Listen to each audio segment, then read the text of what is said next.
por acompañarnos en esta nueva edición de Géneros Digital. Entrevistas, opiniones, a veces debates. Tratamos de que sea interesante en esta mesa de información. Nos acompaña en esta ocasión un distinguido político priista de muchísimos años, que ha tenido en su haber ocupar algunas posiciones muy relevantes, lo mismo en la área política que en la pública.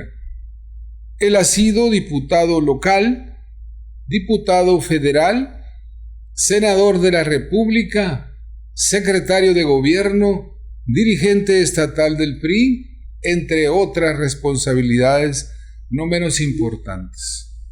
Tenemos con nosotros como invitado especial al licenciado Bulmaro Pacheco. Muchas gracias. Nos acompaña también en esta mesa Arturo Clark, y el ingeniero Fernando Barragán, el editor de Géneros Digital. Buenas tardes. Muy bien, empezamos con Bulmaro. Yo creo que podremos iniciar este diálogo con una de las últimas actividades que se vienen realizando en el Partido Revolucionario Institucional en Sonora. Concretamente, la selección, vive un proceso de selección para el nuevo dirigente estatal. Después de una derrota apabullante electoral, pierde el candidato a gobernador Ernesto El Borrego Gándara, como ya se sabe, y bueno, al interior del PRI empieza efervescencia política para la elección del nuevo dirigente. Bulmaro es uno de ellos. Y por supuesto quisiéramos que Bulmaro, primer pregunta, un poco tu opinión sobre cuál es la situación actual del PRI, en qué situación se encuentra en términos generales después de la derrota, y cuáles son las perspectivas que tiene para recuperarse. ¿Cómo le tendría que hacer el PRI? Tú eres uno de los aspirantes para dirigirlo. ¿Cómo le tendría que hacer? Yo no me lo imagino, pero a lo mejor tú sí. Bueno, pues muchas gracias por la invitación. Efectivamente, mira, a partir de que viene el resultado de la elección del 6 de junio y también de que Ernesto de Lucas toma posesión como diputado local el pasado 1 de septiembre, las organizaciones del partido llegaron a un acuerdo para seleccionar a la nueva dirigencia, sea hombre o mujer, en el estricto sentido del término y de acuerdo a los estatutos que le corresponde al Comité Nacional del Partido hacer una auscultación y seleccionar el método de cómo va a surgir la nueva dirigencia.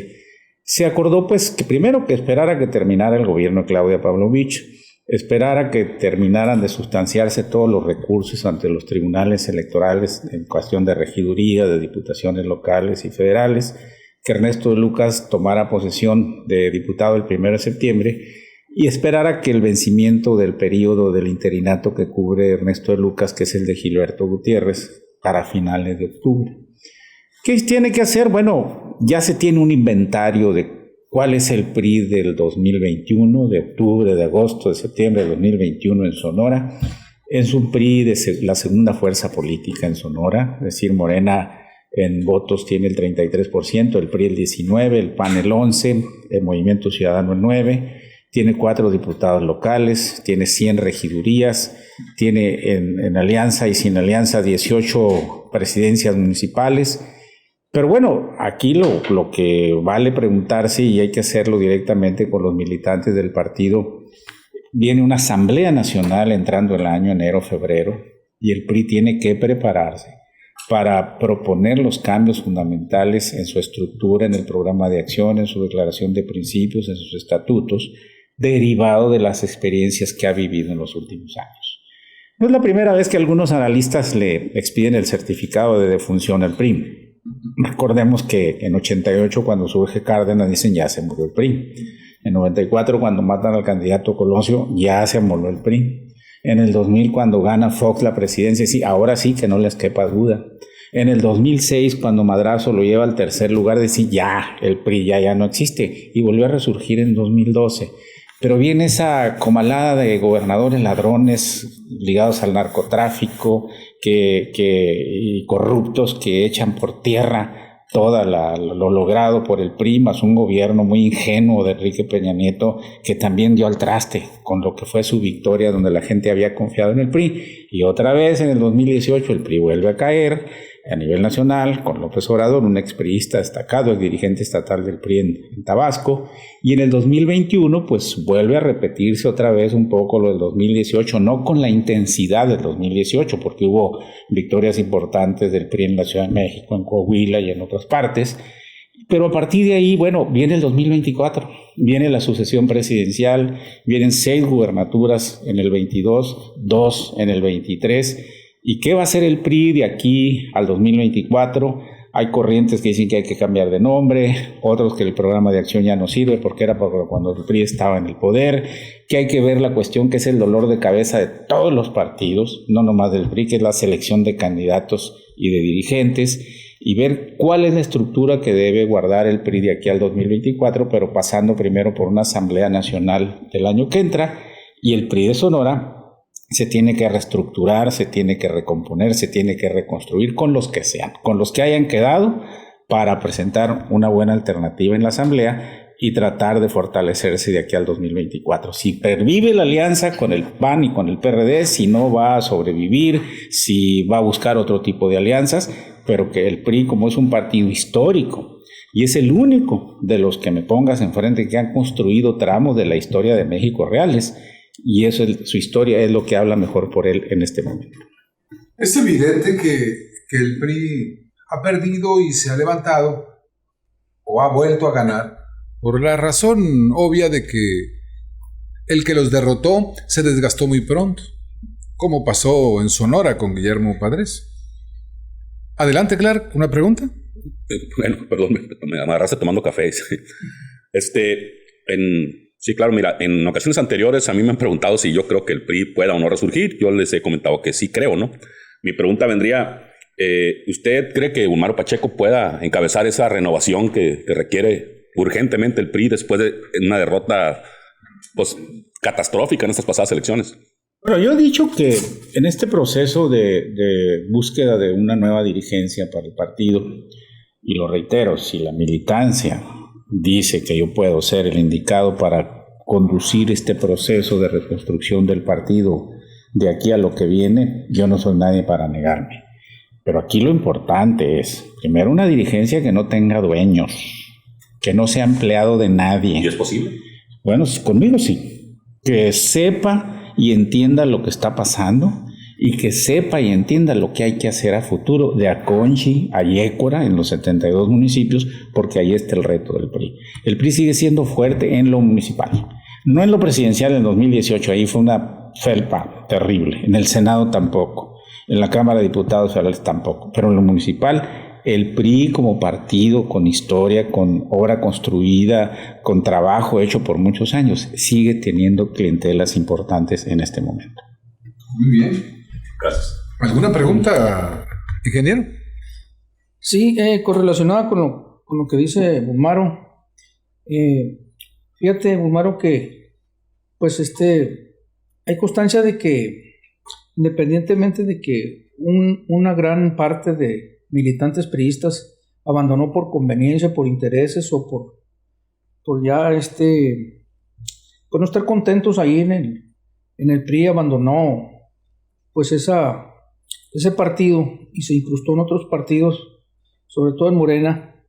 He visto o he sabido de gente que todavía le está apostando al PRI, pero no quiere en sus dirigencias a personajes o personajillos que en un determinado momento pues no han picado piedra, no le han batallado o han salido con números rojos y pues han salido no muy bien librados. No, principalmente en el aspecto que contabas ahorita de la corrupción, incluso aquí en Sonora. Sin embargo, también hay otra corriente que pugna precisamente porque que sabe que el PRI se puede levantar. Lo que sí, no quieren liderazgos jóvenes, precisamente por la falta de experiencia y porque no les tienen confianza. La pregunta sería, aparte de ti, ¿ven ustedes otro líder, alguna otra persona que pueda encaminarlos, cuando menos a hacer una oposición responsable, directa, franca y sobre todo muy metida en el tuétano de la sociedad, que va a estar precisamente vigilando pues día a día, ¿no? Los movimientos de la administración pública, estatal y municipal? Esa sería mi pregunta. Si tú sabes acerca de alguien más. Bueno, Eso, bueno. hemos sido varios los que hemos levantado la mano diciendo quiero. Somos como 6, 7 más o menos. Obviamente están en su derecho, todo el mundo puede aspirar, pero será el Comité Nacional quien seguramente en mucha comunicación con la base con los priistas de Sonora, ¿quién unifica? ¿Quién concilia? ¿Quién es el que crea menos choques internos? ¿Y quién realmente puede entender a fondo lo que hay que hacer y lo que está pasando con el partido? Porque no nada más es ir o por ganarte un escalafón político o porque ahí voy a tener esto, voy a tener aquello, no. ¿Qué vas a aportar históricamente a la situación que el PRI en Sonora enfrenta ahorita? Y lo que decías del transfugismo, mira, el transfugismo no es nuevo, ya tiene muchos años y en Sonora se ha acentuado más porque a diferencia de lo nacional, en Sonora tenemos 9 partidos políticos. A nivel nacional funcionan 7, pero aquí, por ejemplo, el PES perdió el registro nacional, pero aquí lo conserva. El PANAL perdió el registro nacional, pero aquí lo conserva. Entonces, a los 7 normales, porque el PRD volvió a recuperar el registro local en Sonora con el 3.8% de la votación ahora en la elección pasada. Entonces, es respetable quienes se van porque los partidos no están obligados a mantener a fuerzas a nadie. Obviamente, e insisto lo que dije ahorita con la pregunta que me hizo el maestro Dyke, la selección de candidatos y dirigentes es una bronca permanente en todos los partidos políticos. Yo el otro día ponía el ejemplo, por ejemplo, ¿por qué ningún alcalde de Hermosillo ha sido gobernador en los últimos 100 años? Yo recuerdo el proceso interno cuando a Burques lo venció Ramón Corral, a Dolores la venció Padres, a distintos aspirantes en el PAN que no estuvieron de acuerdo. Dolores quería ser senadora, no fue, se cambió de partido. Movimiento Ciudadano quería ser candidata a gobernadora, no fue, se fue Ricardo Burs, se salió de Movimiento Ciudadano. Es decir, es una constante. Y ahora el Borrego Gándara también. Ernesto Gándara, que pudo haber sido, que en el 2009, que Burs no quiso, que estaba Alfonso Elías, en el 2015 que les ganó Claudia, en el 2018 que le gana Durazo. Es decir, así es la política. Y los partidos tienen que reflexionar en serio.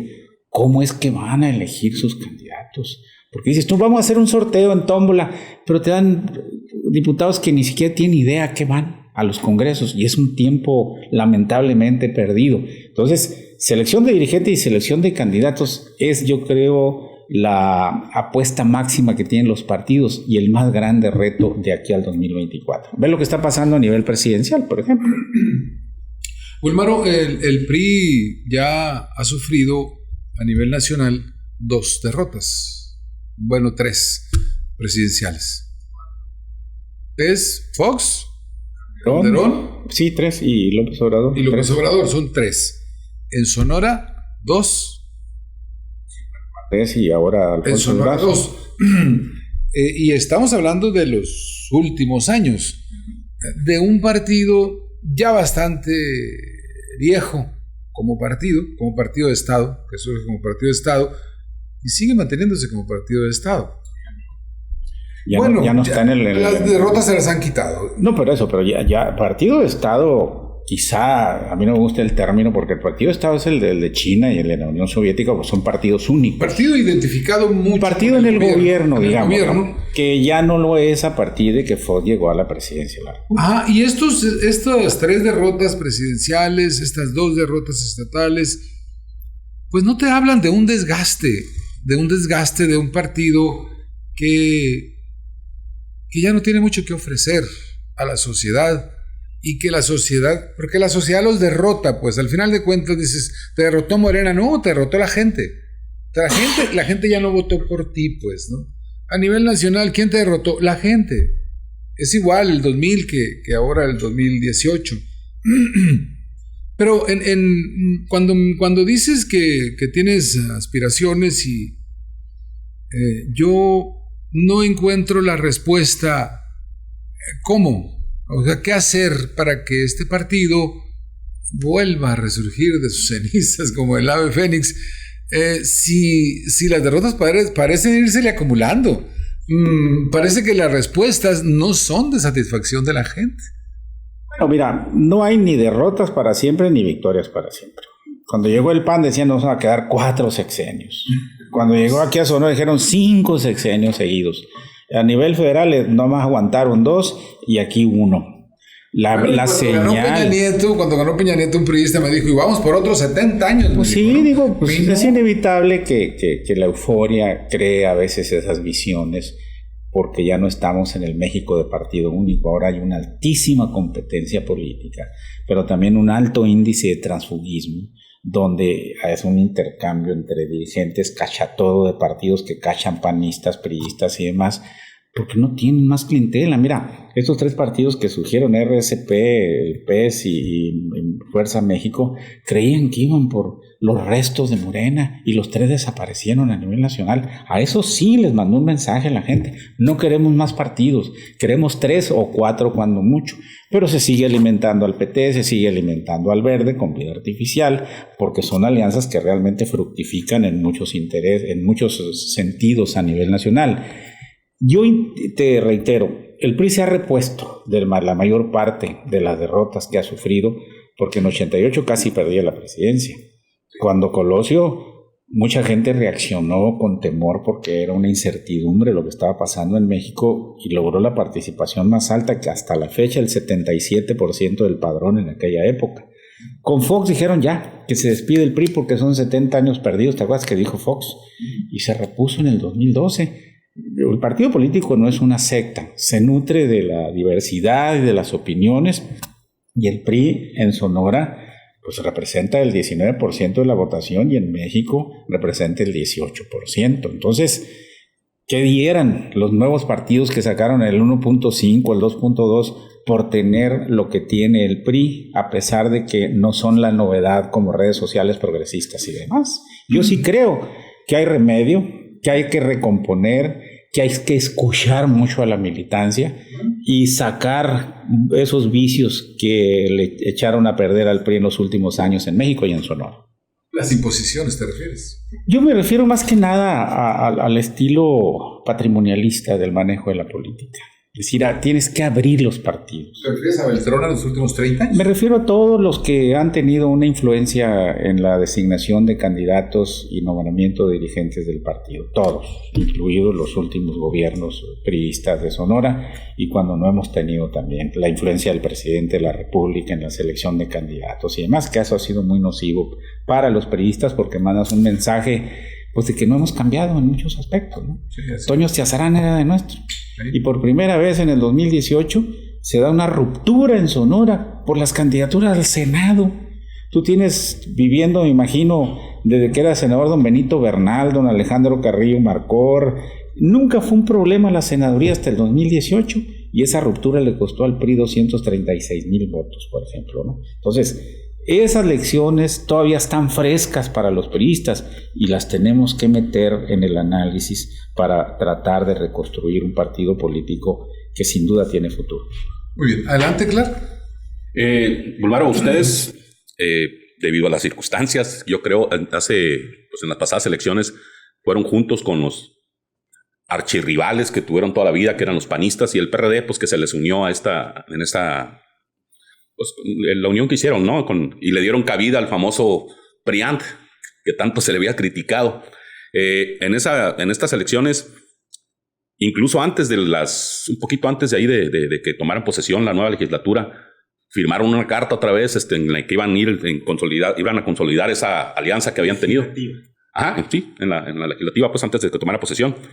Iban a tener esa alianza para ir juntos, pero pues todo indica que parece ser, y así pasó ahora en la primera votación importante, que está resurgiendo el primor ahora, ¿no? Que parece que el PRI se está aliando con Morena, y no estará rompiendo ya el pacto que tanto se generó y tanta expectativa creó ese pacto que firmaron con el PRI y el PRD. Con el PAN y el PRD. No, mira, la alianza legislativa no es al 100%, sino en ciertos temas.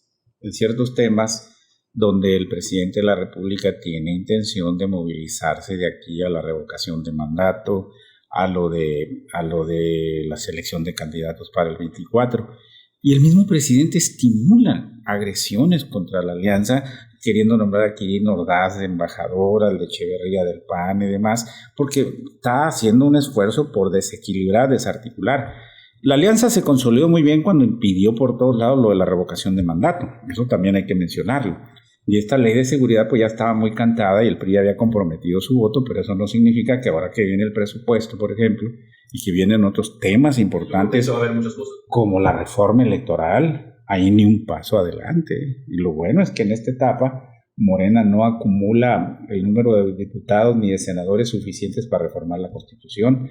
Le faltan 56 diputados para los 332 que requiere. que el PRI se los puede proveer, pues. No, fíjate que no. O sea, me refiero, si le da el número, pues. Sí, Pues sí, fueran el PRI. pero las reformas constitucionales. Para O sea, cambiar la puede hacer Constitución. reformas legales porque tiene 251 con el verde y con Ocupa 338, trabajo. no, 370. Para la reforma constitucional, 332 y 96 senadores. Y le faltan 56 diputados y 8 senadores, pero ya esta alianza legislativa que tú mencionas dice, hey, ni toquen al INE ni toquen al tribunal, ¿no? Y es lo que quiere el presidente con la reforma electoral.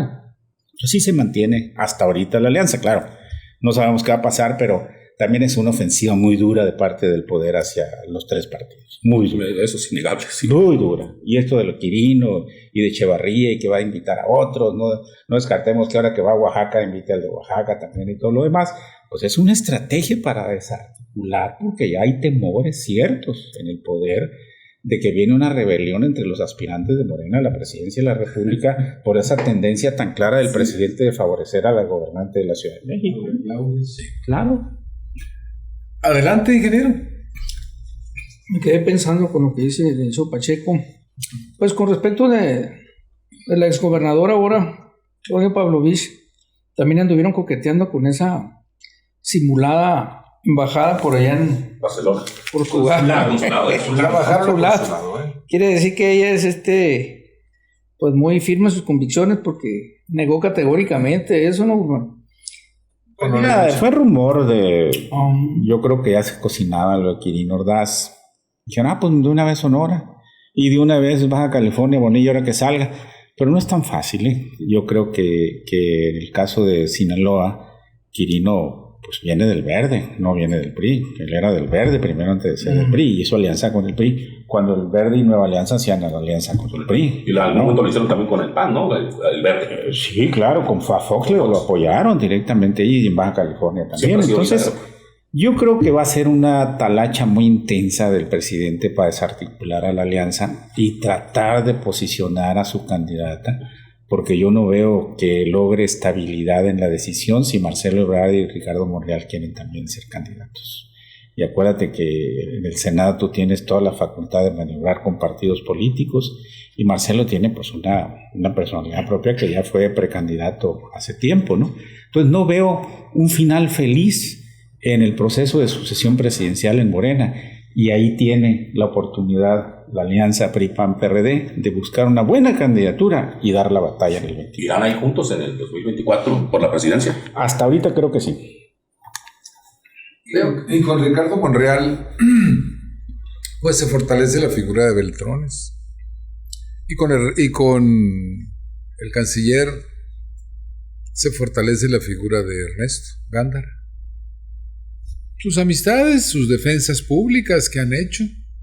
Si estamos de acuerdo en que los gobiernos de oposición que han ganado han hecho mal papel y por eso se recupera el PRI, pues estaremos de acuerdo en que los gobiernos del PRI que han hecho mal papel permiten que gane la oposición. ¿Te pareció eso en Sonora con Claudia Pavlovich? Son ingredientes, no son definitivos. Es decir, hay muchos ingredientes que tienes que considerar por qué pierdes y por qué ganas en la elección de presidente, gobernador y de presidente municipal, que son los cargos que más le interesan a la gente, más que el de diputado local, del senador. Te lo pregunto porque dice la corriente crítica, Manuel Hernández, concretamente, que creo que él es la corriente crítica, que Claudia abandonó al PRI y de hace rato, y que fue una de las razones por las cuales se debilitó el PRI. Ahí, mira, habría que agregarle a como un punto importante porque no había habido una diferencia tan grande de 150,000 votos. Ramón Corral le ganó por 7,000, Padre le ganó a Elías por 44,000, Claudia le ganó a Javier Gándara por 76,000 y ahora fue de 150,000. La tesis que nosotros manejamos es: hubo mucha ingenuidad entre los priistas de creer que el fenómeno de 2018 ya se había acabado en el 2021 y no se acabó. López Obrador tuvo la máxima votación en Sonora de 650,000 votos en 2018 contra 187,000 de Mid y 160 de Ricardo Anaya. Pues una superventaja. En Obregón, que ya ves que en Obregón votan por el PAN a veces, por el PRI a veces, tuvo la máxima votación López Obrador en ese distrito y mucha gente pensó que por el mal papel del alcalde se iba a ganar. Ahí tienes, pésimo papel del alcalde Cajeme y gana Morena. En otros municipios donde gobernó Morena muy mal y gana Morena. Es decir, no es una regla tan sencilla decir que un mal papel de un gobernante te conduce a la derrota del partido. Quizá en Hermosillo era el menos peor de todos, porque fue muy mala la gestión de Célida, pero pues me parece que no era tan mala como en Obregón o en Navojoa, y aquí pierde. Pero aquí la alianza presenta una buena candidatura y Movimiento Ciudadano también saca sus votos, que no había otro partido desde aquella el PT en el 94 que sacó 20 y tantos mil votos. Ahora David Figueroa sacó 45,000, ¿no? ¿Y qué vas a hacer llegando al PRI si es que llegas a la dirigencia? Mira, tengo ya sería la segunda ocasión en la historia de mi vida y en la historia del PRI en Sonora, y tengo muy claro el diagnóstico de lo que pasa. Se requiere mucha comunicación, mucho diálogo, con los que sean, ¿eh? Si vas a Conchi y te reciben 10 gentes, con esas 10 gentes. Si vas a Banamex y te reciben 15, con esas 15 gentes. Tienes tiempo de aquí a un año para ir reconstruyendo la estructura del partido. Es decir, no está tan mal al PRI que digas, se acabó, no tiene nada como en Nayarit, que ahí hiciste una crisis estructural de fondo. Es que te quiero agregar un poquito antes de que le sigas, sí, para que lo agregues. Dentro de las críticas que se te hacían a ti, de parte de Manuel Hernández, decía que yo le decía, bueno, háblame de los aspirantes y dime qué tienen sus fortalezas y cuáles son sus debilidades. Y te reconocía ampliamente como un político, pues analista, estudioso, historiador, pues leal al partido. Sin embargo, decía, alejado de las bases. Alejado de las bases. Que eso te distinguía, decía, ¿no? Entonces, pues caray, ¿cómo? Por eso te pregunto, ¿qué vas a hacer llegando? Era yo por ser líder obrero, pero no se me presentó la oportunidad. Ni campesino, no se me presentó la oportunidad. Pero tú sabes muy bien que en el magisterio no estás alejado de las bases, estás en contacto permanente con padres de familia, con alumnos y demás. Sí. Y los trabajos hechos en la fundación, sobre todo la plataforma electoral, que se ha hecho en 2 ocasiones por mi parte, ha sido una consulta permanente a las bases del partido para ver qué van a defender los candidatos del partido ahora que se registren y demás. Y ahí ha sido una consulta, no tengo el recurso para promocionarme con fotos, aquí estoy con el grupo A, con el grupo C y todo lo demás, pero si tú le preguntas a alguna gente en Empalme, en Guaymas, en Hermosillo, que si me conocen, que si estoy bien para dirigir el partido, pues cuando menos la opinión no es negativa en este momento, ¿no? Entiendo que en la competencia cada quien tenga su santo y a partir de ahí se saquen conclusiones, pero respetando la opinión de Manuel, pues si no estoy cerca de las bases lo estaré cuando me elijan dirigente, que no se preocupe, y hasta en un tiempo muy rápido. Muy bien, adelante, claro. Bueno, otra vez lo mismo, yo creo que vamos para sacar en una conclusión nacional, una visión del país, pues el partido, el PRI, el otrora hegemónico, poderoso, invencible. En estas pasadas elecciones perdieron creo que 12 gobernaturas, las tenían y las perdieron. Solo conservan 4. Me queda por ahí, creo que son, sí, ¿no? Se quedan 4, de las cuales el próximo año hay elecciones en 2. O en 3, creo. En Hidalgo y en Oaxaca. En Hidalgo y Oaxaca, y que todo indica que también los pueden perder. Quedarían 2, y donde sí podrían, a lo mejor, y yo ya lo comenté aquí, pues son sus bastiones más fuertes, es Coahuila y el Estado de México, que también tienen elecciones al otro año, ¿no? En 2023. Ajá. ¿Cómo se siente el PRI ya cuando ya ni siquiera tiene el poder de la influencia de los gobernadores que tuvieron? A lo mejor cuando perdieron el poder, que ahorita que comentaste, me llama la atención que dice que perdieron con Fox, pero en realidad el PRI no perdió tanto. El PRI siguió estando de líder en las cámaras, en los dos sexenios panistas. De 97 para acá. Sí, y hasta esta última, ¿no? Antes de que ganara Fox en el 97, el PRI perdió la mayoría. Así es. Siguieron gobernando, a fin de cuentas, desde el Poder Legislativo, y ahora, pues, y tenían muchos estados y muchos municipios. O sea, seguía siendo un partido fuerte, y por eso yo creo que desde ahí trabajaron para volver a recuperar la presidencia. Pues sí. Ahorita se antoja muy difícil porque ya no tienen todo eso que le comento, ya no tienen ni con el tercer partido en el poder ahí en el legislativo, y pues yo creo que ya se van a ir hasta el cuarto lugar allá en gobernaturas y presidencias. Bueno, digo, pues es la historia de los partidos, pero nunca habían estado en ese panorama. Bueno, ¿no? Pues, lo que pasa es que empezó a perder, como te digo, el PRI recibió su primera crujida así en el 88, cuando viene la escisión y se va Cuauhtémoc, Porfirio, Ifigenia, López Obrador, y fundan el PRD en el 89. En 89 pierde la primera gubernatura en Baja California, y a partir de ahí hasta el 2000 perdió 11 gobiernos. Ya Fox recibió con 11 gobernadores al PRI. Se recuperó en muchos estados. Peña Nieto lo recibe con 20, 22. Y algunos estados que tuvieron alternancia volvieron al PRI. Y volvieron al PRI, como Yucatán, como Nuevo León, como Chihuahua, todos ellos. Es decir, no hay derrotas para siempre, ni tampoco el hecho de que llegue Morena ahora. Digamos, Morena se va a quedar 100 años. Morena todavía no es un partido consolidado. Morena es López Obrador. Yo no lo creo. Yo pienso Imaginemos que cuando falte López Obrador, ¿qué va a hacer de Morena? Y López Obrador va a entregar el poder el 30 de septiembre del 2024, 2 meses antes del 1 de diciembre, porque así se reformó la Constitución para disminuir el tiempo entre la elección y la toma de ¿Cómo va a ser, perdón? A López Obrador, ahora el 1 de octubre, le van a quedar 3 años, porque tiene que entregar el 1 de octubre. Ya no es el 1 de diciembre. Ya no, se reformó la Constitución para disminuir el tiempo entre la elección y la toma de posesión. Okay. Entonces, él entregará el 1 de octubre del 2024. A partir de dentro de 15 días, 10 días, le van a quedar 3 años. Entonces, en el 4º año ya empiezan los ajustes de la presucesión, y ahí es donde quiero ver a Morena. ¿Qué tanta capacidad de control tiene? Lo que pasa es que no crees tú en la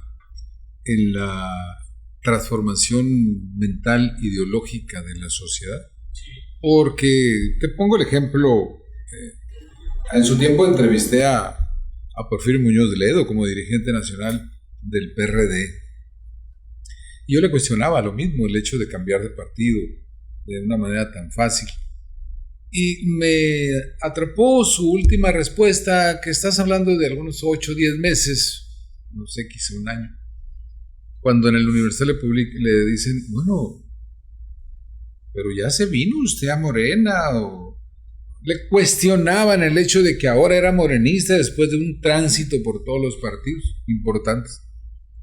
Y la respuesta de él fue muy sencilla, dijo, algún día tenía que recapacitar, ¿o qué no se vale? Algún día me tenía que reivindicar, y da una explicación, como te gusta a ti, histórica, de la formación de las sociedades, pues, y por supuesto que esta es una formación mía. Te digo esto porque fuera de Andrés Manuel, ¿no crees en esa posibilidad de la población de un cambio realmente? Mira, Porfirio, fuimos compañeros senadores del 88 al 91, y en un viaje a Sonora, precisamente, platicando, reflexionando, le digo, Porfirio, ¿por qué sigue ganando el PRI elecciones? ¿A qué le atribuyes tú? Me dijo una cosa muy elemental. El PRI ha sido el único partido político que ha construido un tramo de la historia de México de los últimos 60, 70 años. Escuelas, hospitales, carreteras, presas, todo. Y eso la gente lo identifica y por eso sigue ganando elecciones. Pero viene la etapa de los ladrones, de los ranchos, de la corrupción de los gobernadores que están en la cárcel y demás, y el PRI da un bajón por ese cambio que tú dices de la opinión pública. No es ideológico. Yo creo que la gente cada día es más consciente del ejercicio de las libertades Más que tú tienes, sí, más que de izquierda a derecha, es tu libertad la que ejerces, y por eso muchas elecciones las encuestas se equivocan. Y muchos de esos que usted dice, pues están en otros partidos también, muchos corruptos que se mueven de uno para otro lado. Tampoco es como que se pueda salvar que los morenistas son muy, no sé, muy honestos y van a ser... Mira, el PAN. Sí, ni el PAN, el ejemplo claro fue aquí, ¿no? El 15, el 18 y el 21 en crisis. No se ha podido levantar. No se ha podido levantar. Aquí en Sonora. No, pues fue un golpe durísimo el que le pegó. Antes era impresionante las victorias que tenía. Cualquiera podía ganar en cualquier municipio. Sí, aquí en Hermosillo era ya... ¿A dónde se fue ese voto? A ejercer la libertad para votar por Morena, por el PRI, por Movimiento Ciudadano, por otros partidos. Es decir, por eso mucha gente, mucho político se desespera, porque mucha gente no te dice meses antes por quién va a votar.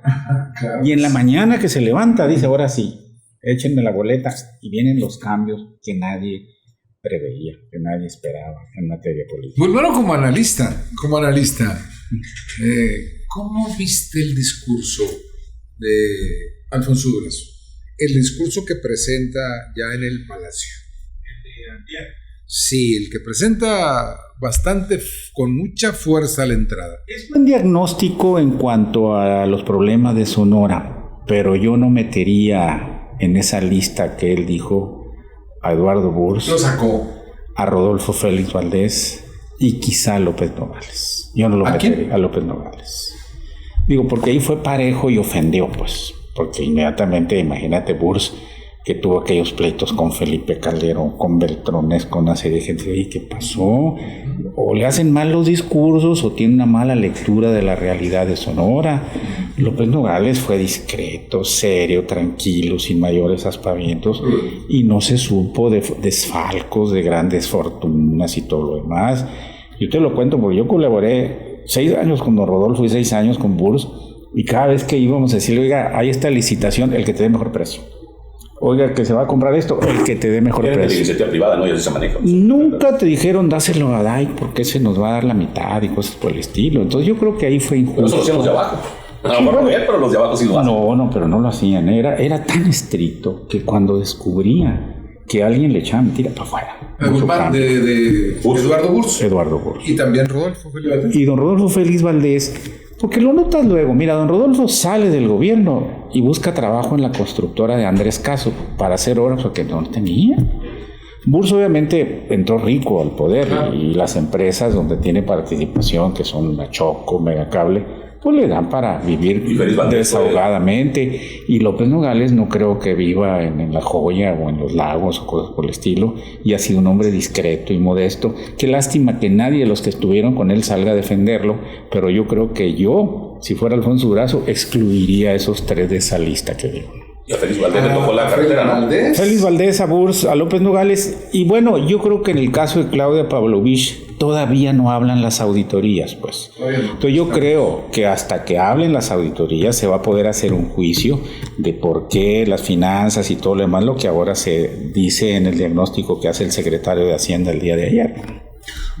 Perdón. No, pero comentaba que Rodolfo Félix Valdés le tocó pues la magna obra que implica el Estado, ¿no? La carretera 4 carriles, él la hizo toda, ¿no? Pues ahí pues, me puedo suponer, imaginar que se podrían haber manejado fugas tremendas de dinero, ¿no? Sí, pero además, mira, Félix Valdés y Durazo, Sonora ha tenido 7 secretarios de Estado de 1940 al 2021. Durazo y Félix Valdés son los únicos secretarios que han aspirado a ser gobernadores y han sido. Y los ¿Durazo dos, y quién, perdón? Durazo y Félix Valdés. Fue secretario de Comunicaciones con don Miguel de la Madrid. Y don Miguel de la Madrid le soltó a don Rodolfo para la carretera, para el río Sonora, para todas las obras que él le gestionó, porque para Sonora, para bien o para mal, dura 3 años con un presidente, 3 años con otro, desde el 46 que se inauguraron los sexenios, pues. Entonces don Rodolfo aprovechó muy bien que fue parte del gabinete de la Madrid y que tiene muy buena relación con Salinas siendo secretarios ellos dos. Durazo tiene muy buena relación con el presidente. Y esperamos que estos 3 años que le quedan al presidente sean de obras y realizaciones para Sonora. Ahí quiere llegar, quieres ser dirigente del partido y tienes una gran carrera política y pública ya. ¿Qué esperas del próximo gobierno, o sea, de este gobierno de Alfonso Durazo que apenas empieza? ¿Y cuál sería tu actitud o tu política con él si eres dirigente del PRI. Explícame qué quiere decir eso de oposición responsable. Oposición responsable es una oposición que no es vendida, que no comercia la dirigencia o las posturas en el Congreso o en las regidurías para quedar bien con un gobierno. La oposición responsable es la que ejerce la crítica, la que dice, ay, está mal esta obra, o está mal esta pronunciación, o este funcionario te está fallando, o esa política que prometiste, fíjate que fui a Rayón y dicen que no es cierto. Esa es la oposición responsable, la que coadyuva con calidad al mejoramiento de la calidad de los gobiernos. O sea, no de choque. Pues habrá motivo quizá por algún exceso, no creo que de Alfonso, pero sí hay algún funcionario en contra de alguien y tendrás que denunciarlo. Pero yo creo que ahorita tiene el beneficio de la duda y el mejor deseo de que haga bien las cosas por Sonora, porque ha levantado mucha expectativa, ganó con mucha distancia la gubernatura en votos, tiene el Congreso mayoría, tiene a los 7 diputados federales y tiene el apoyo del presidente. Tienes todo para hacer muchas cosas. Sería un desperdicio para Sonora y para la historia si no haces lo que te propones con todo esto que tienes a favor. Cosa muy rara en un gobernador, ¿eh? A López Nogales le tracaron 3 años con Fox. Sí. A Burs 3 años con Calderón. Y 6 con Fox, o sea, y 3 con Fox. Sí, o sea, 6 sí, a Padres 3 con Peña Nieto. Es decir, ya le van a tocar los 3 primeros con su jefe inmediato y vamos a ver quién es del 24 en adelante, ¿no? Antes de darle una pregunta, porque quiero agarrar esta respuesta que dio Guzmán. ¿Conoces a Alfonso Durazo? ¿Has platicado con él? ¿Quién es Alfonso Durazo para el analista? Somos casi compañeros de generación porque es más viejo 11 días que yo. Y fuimos compañeros de trabajo en el Comité Nacional del PRI cuando él era secretario particular de Colosio. Fuimos compañeros en la Secretaría de Gobernación. Yo era coordinador de asesores y él era director de comunicación social de Esteban Moctezuma.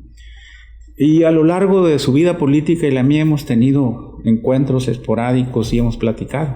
Siento yo que la hemos llevado muy bien. Perdón, para completar esto, en ese trato que has tenido con él, ¿te dibujas un perfil de un gobernador responsable? Mira, yo creo que por él habla su biografía. Yo no le conozco escándalos, no le conozco puntos negros en su biografía política. Y le respeto los cambios que ha tenido de partido y demás, es muy su libertad, es muy su ejercicio. Claro. Y así como creo que tiene todo desde el punto de vista del apoyo político y económico de la presidencia para hacer un buen gobierno, pues él tiene que trabajar arduamente en Sonora para cumplir todas y cada una de las promesas que hizo en la campaña y que ha hecho ahora en su toma de posesión. Muy bien, adelante, Lalo. Desde su perspectiva de analista, como dice, porque me han tocado leer sus columnas también ahí por las redes, ¿qué candidatos usted ve desde la oposición, desde como hablamos de va por México, pues, o sea priista, sea panista? ¿Qué candidato ve usted más vistoso que pueda surgir ahora para el 24, para la presidencia? ¿O cuáles venían así para la República? Bueno, de Morena hay 3, ¿no? Sí, más los que se anotan. Pues la competencia, porque los de Morena ya sabemos que va a ser una Morena hay rebatinga. 3. En el PRI suenan 2 o 3 figuras. Riquelme, el gobernador de Coahuila. Alfredo del Mazo, gobernador del Estado de México. Enrique de la Madrid, el hijo del presidente de la Madrid. En el PAN no descontemos a los buenos gobernadores que ha tenido de Querétaro, al gobernador de Oaxaca, a alguna figura que surja en los próximos, a Malú, la compañera de aquí de Chihuahua. En Movimiento Ciudadano pues está el gobernador de Jalisco. Colosio. Está Colosio. Bueno, yo creo que Colosio todavía no. Ahora sí, a mí también me parece joven, que hasta la otra. Pero el gobernador de Nuevo León sí creo que va a aparecer. Alfaro. Y vamos a ver qué pasa con Ricardo Anaya después de este affair jurídico que trae con la Fiscalía General. ¿Qué piensa de eso? De ese affair político, porque pues está en moda ahorita. Es un golpe político, digo. Pues es que yo también lo considero. Pues, pero todas las herramientas del poder, así como lo está haciendo Daniel Ortega en Nicaragua y demás, ¿no? Más o menos. Bueno, aquí no está tan cerca la sucesión, allá la elección es en octubre y encarcelado a todos. Pero yo creo que están haciendo una tarea fuerte por quitarte de en medio a muchos que pueden ser tus contendientes en el gobierno. Entre ellos, Anaya, ¿no? Ricardo Anaya. Muy bien, Bulmaro, me gustaría, por último, una buena entrevista, sin duda. una sobremesa contigo pues es de mucha calidad. Pero sí me gustaría, por último, que dijeras a los que nos están viendo un poco tu interés renovado por dirigir el partido y cómo veríamos ese partido con Bulmaro como dirigente. Muy movilizado, mucho diálogo, mucha comunicación, porque cualquiera de los que aspiramos a la dirigencia tenemos que llegar al meollo del asunto de qué piensan los priistas en los 72 municipios del estado. El abandono, el desapego, las fallas, porque también hay espíritu crítico, hay gente que ejerce la crítica contra la oposición, hay gente que demanda espacios, hay gente que quiere ser tomada en cuenta, pero sobre todo, ¿qué tipo de partido quieren de aquí al futuro? Porque no puede ser la interpretación de Bulmaro, o de la Quinti Gutiérrez, o de X, o del buitre, o que andan ahorita buscando la dirigencia. Tiene que ser una dirigencia muy apegada a la comunicación con la gente que todavía cree en el PRI y no hacernos cuentas alegres, sino aceptar con cabeza fría con quiénes contamos, dónde tenemos presencia, dónde nunca han votado por nosotros, dónde han votado por nosotros contra viento y marea, y a partir de ahí hacer las reformas y los cambios que requiere el PRI en Sonora para prepararlo para el 24. Porque el tiempo pasa muy rápido, muy rápido. Fíjate cuántos meses llevamos ya de la elección, 3 meses, y parece que fue ayer. Y todavía apenas va asumiendo Alfonso, apenas va asumiendo el Congreso y la Cámara de Diputados. Bueno, pero esto se va muy rápido. Como son tiempos adelantados ya de sucesión presidencial, se aceleran mucho los factores políticos. Muy bien, adelante, Clark, un último comentario. No, pues comentario, pues, nomás también como en su vena de analista, algunos puestos que acaba de nombrar el gobernador, como el más vistoso puede ser el secretario de gobierno, y así me parece que a lo mejor hemos criticado mucha gente, pues que quizás no tenga el perfil. ¿Usted qué piensa de él? Mira, yo creo que hay que darle el beneficio de la duda. Claro, sí, pero pues hay un perfil a fin de cuentas. No hay modelos, no hay modelos, ni hay San Martínez de Porres en la política. Yo creo que el hábito no hace al monje, y el cargo se desempeña enfrentando los retos y las presiones el día a día, y los desgastes del día a día. Llevan apenas 2 días y es muy adelantado o muy el gabinete en general le parece bien. Pues mira, conozco y no conozco gente que he tratado en mi vida política. Conozco muy bien a Dolores, por ejemplo, conozco muy bien a Álvaro, conozco muy bien a Jacobo, los congresos y todo, pero no los conozco a todos. Pero yo creo que se ganaron una oportunidad legítima de formar parte de un gobierno, y de ellos va a depender qué Durazo hagamos. Vamos a estar pendientes. Muy bien, ingeniero. Preguntarle su opinión al licenciado Bulmaro Pacheco con respecto de esa sinergia, esa incipiente o permanente casi amistad que pudiera haber con respecto, me recuerdo yo de la pre-campaña y la campaña, y un poco antes, que siempre el PRI pues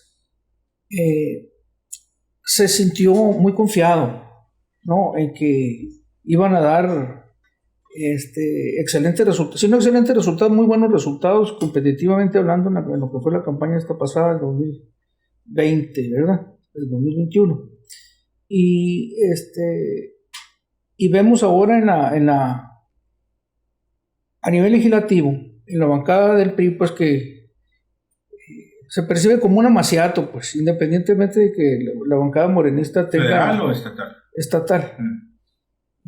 Y ahora con este punto significativo que dicen que Alito pues anda, obviamente como dirigente nacional del PRI, pues obviamente anda partiendo el bártulo en donde se presente. Por ejemplo, acá en Sonora, pues siempre tanto el Pato de Lucas como Manuel, como tú, han dicho que pues obviamente como el representante nacional él va a venir a partir el juego aquí a designar el nuevo dirigente estatal, ¿no? Entonces se ve en el legislativo como hay que están dejando el PAN prácticamente solo en lo que es cuestión de oposición.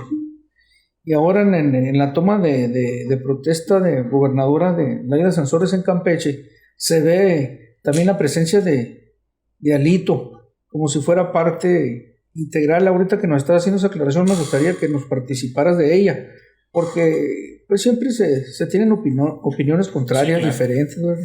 ¿Y quién más que tú para que aclare esos puntos, Vincio? Mira, en el caso de Alejandro Moreno, él pues fue invitado a la ceremonia de Laida en su calidad de ex gobernador de Campeche. No hay que olvidar que Laida fue priista, hija de un dirigente nacional del PRI, Carlos Sansores Pérez, también gobernador de Campeche de 1967 a 1973. Entonces, Alito, de abuelos y padres amigos de los Sansores, pero eso no compromete nada, no firmaron ningún pacto, no salió declarando que a partir de ahí Laida va a ser, no, simplemente son cortesías políticas, pues los exgobernadores, como quiera que me la ponga, son parte de la historia de un estado, como lo son aquí los 4 o 5 que viven, han sido buenos, malos, regulares, pésimos, pero son parte de la historia de Sonora. Y en el caso de la legislatura local, mira, son 22 contra 11, 22 de Morena y su aliado el PANAL, el PT, el Verde y el PES, y 4 del PAN, 4 del PRI, 2 del Movimiento Ciudadano y 1 del PRD.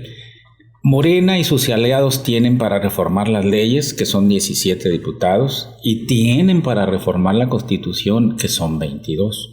Por lo tanto, no se puede juzgar así a la ligera a un priista o a un panista o a un perredista o a un Movimiento Ciudadano en cuestiones legislativas, en detalles que no son de interés general, sino que son de interés interno, burocrático y demás. Yo creo que vienen temas muy duros para esta legislatura, como es el presupuesto de ingresos, el presupuesto de egresos, el matrimonio igualitario, la legislación sobre el aborto, la reforma electoral, sancionar las reformas constitucionales en materia de reforma eléctrica y demás, que ahí es donde vamos a ver cuál es la postura de los partidos aquí, que seguramente en ese renglón van a buscar consonancia o estar en sintonía con la postura de los partidos a nivel nacional. Ahorita, como dice, una golondrina no hace verano, y en este inicio que apenas lleva 15 días de la legislatura es muy pronto para sacrificar o para descalificar a un dirigente partidista por lo que está pasando en estos momentos. Llevan 3 sesiones apenas. Pero se ve que van muy rápido, ¿no?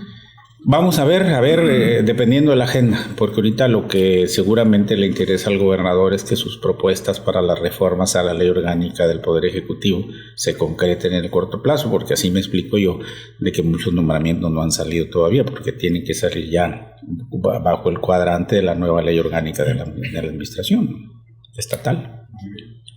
La otra pregunta sería de mi parte, ¿qué opinión te merece este tipo de nombramientos que ha estado otorgando el señor gobernador? Algunas se suceden, se ven controversiales, polémicas, por ejemplo, de la Secretaría de Gobierno, la Secretaría de Seguridad Pública, incluso en la Secretaría de Educación, y obviamente la esperada que fue cantada por la de Alumí en la Secretaría de Salud. Se ve pues como que falta material humano, como que hay nueva gente enrolándose en la función pública, pero se miran también faltos de experiencia en las áreas, en las secretarías donde están siendo nombrados específicamente. Las responsabilidades de la administración pública son un desgaste todos los días. Yo creo que ahorita es muy temprano para enjuiciar los nombramientos porque no han enfrentado crisis, no han enfrentado problemas graves. Ahorita yo creo que apenas están con los manuales de organización reconociendo cómo están integradas sus dependencias, los nombramientos que hay que hacer a nivel bajo, en mandos medios y demás.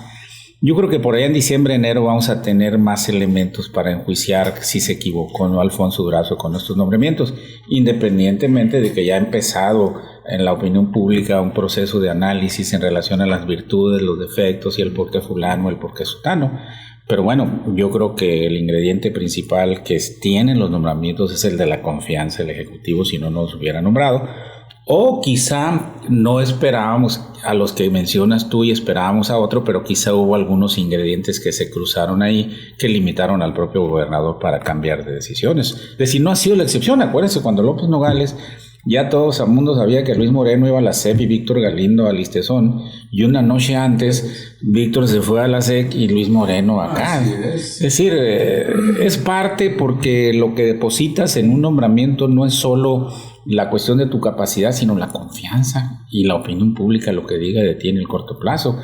No tardarán en salir si alguno de ellos tiene algo oculto, como han salido en los últimos años de mucha gente. El mismo presidente de la República ve cuántos cambios ha hecho en general en el gabinete, y también cuántos de ellos van a rendir realmente en la confianza y en la capacidad que les reconoce el propio Ejecutivo. Pues bien. Muy bien, pues así llegamos al final de esta entrevista, agradeciéndole a Ulmaro Pacheco su presencia. Un perfil político prudente, se diría, aunque también se podría decir que ya no te sorprende nada. Ya no le sorprende nada en términos de la evolución política y los cambios políticos. Crisis porque las ha habido y son recurrentes. Gente en la cárcel porque se aplicó la ley. Es que no hay dinero porque se lo acabaron y ya vendrá el otro. ¿Cuándo ha habido? Funcionarios, esperemos a ver cómo pintan. O sea, la prudencia sobre todo para poder emitir buenos juicios. Gracias, hasta aquí llegamos. Gracias a ustedes.